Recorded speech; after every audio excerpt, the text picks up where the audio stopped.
በተለይ ይህ መረጃ ለመኪና ፈላጊዎችና ለመኪና ገዢዎች እጅግ በጣም አስደሳችና መልካም የሆነ መረጃ ነው። ይህ ሁኔታ ተግባራዊ ሲደረግ የመኪና ዋጋ በግማሽ ይቀንሳል የሚሉም አሉ። ዝርዝር መረጃውን እስከ መጨረሻ ይከታተሉ። ሰላም ጤና ይስጥልን። የተወደዳችሁና የተከበራችሁ የቻናላችን ተከታታዮች በዛሬው ፕሮግራማችን ላይ ለመኪና ፈላጊዎች እንዲሁም ለመኪና ገዢዎች አጠቃላይ እጅግ በጣም አስደሳችና መልካም የሆነን መረጃ ነው ይዤላችሁ የቀረብኩት። በተለይ ከቅርብ ጊዜ ወዲህ በሀገራችን ኢትዮጵያ የመኪና ዋጋ እጅግ የተጋነነ ጭማሪ ተደርጎበት ብዙዎቻችን እንግዲህ እያስመረረ ባለበት በዚህ ሰዓት ላይ የመኪና ዋጋን በግማሽ ይቀንሳል ያስባለ መረጃ ምንድነው? ይህንን በተመለከተ እንግዲህ ሙሉ ዝርዝር መረጃውን አጠር አድርጌ ወደ እናንተ ላደርሳችሁ ሰዓታችንን ጠብቀን ብቅ ብለናል። ሁላችሁም ቪዲዮውን ላይክ ቻናሉን ደግሞ ሰብስክራይብ እያደረጋችሁ ምክንያቱም በዚህ ቻናል የመኪና ዋጋ ሲጨምርም ሲቀንስም እየተከታተልን ወደ እናንተ የምናደርስበት ስለሆነ ማለት ነው። እንግዲህ በዛሬው ዕለት እጅግ በጣም ወሳኝ የሆነን መረጃ ከእጄ ገብቶ ይህንን መረጃ እንግዲህ ወደ እናንተ ላደርስ ነው ይዤላችሁ የቀረብኩት ማለት ነው።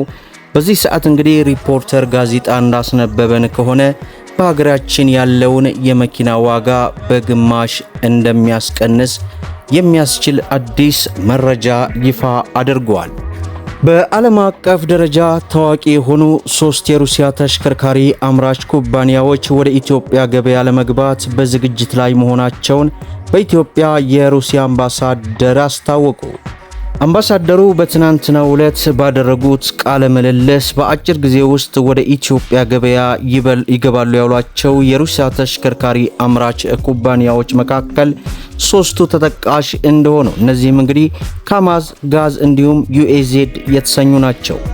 የሩሲያ ካዝማ ኩባንያ የሚታወቀው የከባድ ተሽከርካሪ ምርቶች እንግዲህ ኩባንያዎቹ የሚያመርታቸው ተሽከርካሪዎች ከኢትዮጵያ የገበያ ፍላጎትና ከሀገሪቱ የቴክኒክና የቁጥጥር መስፈርቶች ጋር ተስማሚ ለማድረግ ድርድሮች እየተካሄዱ መሆኑን የጠቀሱት አምባሳደሩ ከእስካሁኑ ሂደት ድርድሮቹ ጉልህ በሆነ መግባባት እየተካሄደ መሆኑን ገልጸዋል። በአሁኑ ወቅት በኤሌክትሪክ ኃይልና በተፈጥሮ ጋዝ የሚሰሩ ተሽከርካሪዎች ብቻ ወደ ኢትዮጵያ እንዲገቡ በኢትዮጵያ መንግስት በገደብ መቀመጡን ያስታውሱት አምባሳደሩ ወደ ኢትዮጵያ በመግባት ተሽከርካሪዎችን ለማምረት በዝግጅት ላይ የሚገኙ 3 የሩሲያ ኩባንያዎችም የኢንቨስትመንት እቅዳቸውን ከዚህ የኢትዮጵያ መንግስት ውሳኔ ጋር በማጣጣም የመኪና ገበያውን እንግዲህ ዋጋውን በግናሽ ይቀንሳሉ የሚል እንደሆነም ተገልጿል።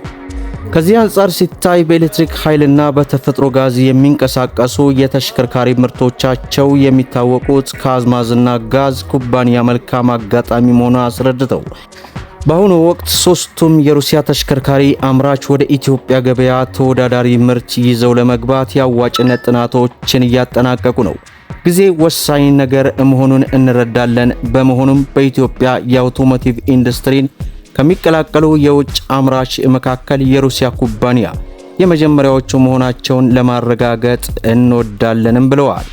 የኢትዮጵያ መንግስት በተፈጥሮ ጋዝ የሚንቀሳቀሱ ተሽከርካሪዎችን ከቀረጥ ነፃ እንዲገቡ ባለፈው ጥቅምት ወር መወሰኑን የጠቆሙት አምባሳደሩ ይህም በዘርፉ ያሉ ተወዳዳሪዎች ያላቸውን አቅም ውስን በመሆኑ አኳያ ልምድ ላላቸው የሩሲያ ኩባንያዎች ልዩ ዕድል እንደሚፈጥርላቸውም ገልጸዋል።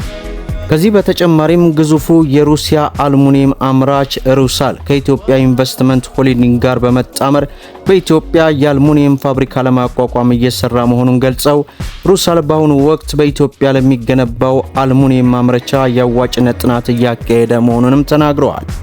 ከዚህ ከተጠቀሱት የሩሲያ አምራች ኩባንያዎች በተጨማሪ ግዙፉ የሩሲያ የኢኮሜር ኩባንያ ሆነው RWB ወደ ኢትዮጵያ ገበያ ለመግባት በንቃት እየሰራ መሆኑንም አምባሳደሩ ጨምረዋል።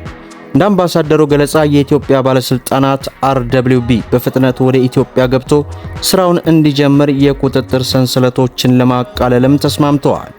በአሁኑ ወቅት የኢኮሜርስ ኩባንያ RWB የሚያቀርባቸው ምርቶች ሰብስበው ከኢትዮጵያ የገበያ ፍላጎትና የቴክኒክ መስፈርቶች ጋር የተስማሙ መሆናቸውን ለማረጋገጥ እየተሰራ መሆኑን ገልጸዋል።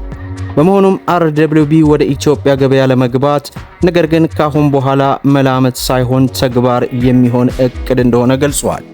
በሩሲያና በኢትዮጵያ መካከል ያለው የንግድ ልውውጥ በ2025 በ3 እጥፍ መጨመሩን ገልጸው እንደ አምባሳደሩ ገለጻ በ2025 በሁለቱ ሀገራት መካከል ከ435 ሚሊዮን ዶላር በላይ ዋጋ ያላቸው የንግድ ልውውጥ መደረጉን፣ ለዚህም እድገት በዋናነት ኢትዮጵያ ወደ ሩሲያ ገበያ የምትልከው የቡና ምርት በከፍተኛ ደረጃ መጨመሩንና በሩሲያ በኩልም በተመሳሳይ የማሽነሪንግና የአፈር ማዳበሪያ ኤክስፖርቶች በመጨመሩም እንደሆነም ጨምረዋል። ኢትዮጵያና ሩሲያ የኒውክሌር ኃይል ማመንጫ ፕሮጀክት ስምምነትን ከ5 ወራት በፊት የተፈራረሙ ሲሆን ስምምነቱ በኢትዮጵያ የኒውክሌር መሰረተ ልማት ለመገንባት፣ ለኒውክሌር ዘርፍ ሰራተኞች ለማሰልጠን፣ የኒውክሌር ኃይል የቁጥጥር ማዕቀፎችን ለማጠናከር፣ የኒውክሌር ሳይንስና ቴክኖሎጂ ማዕከል ለማቋቋም እንዲሁም የኒውክሌር ሳይንስን ለሰላማዊ አጠቃቀም ብቻ ለማስፈጸም እንደሆነ መግለጫው በዚህ ሰዓት እንግዲህ አስነብቦናል ማለት ነው። ዞሮ ዞሮ ይህ ሁኔታ ማለትም ሶስቱ ግዙፍ የዓለማችን ካምፓኒዎች ወደ ሀገራችን መኪና ገበያ ሲገቡ የመኪና ዋጋ እንግዲህ በግማሽ እንደሚቀንስ ሪፖርተር በዚህ ሰዓት ያወጣው መረጃ አስነብቦናል። ቪዲዮን ላይክ ሼር አድርጉት እያልኩ እስከ ፍጻሜው ድረስ አብራችሁን ስለቆያችሁ ልባዊ ምስጋናችን የሰጠን። በሌላ ቪዲዮ እስከምንገናኝ ወሰላሙ አለይኩም ወራህመቱላህ።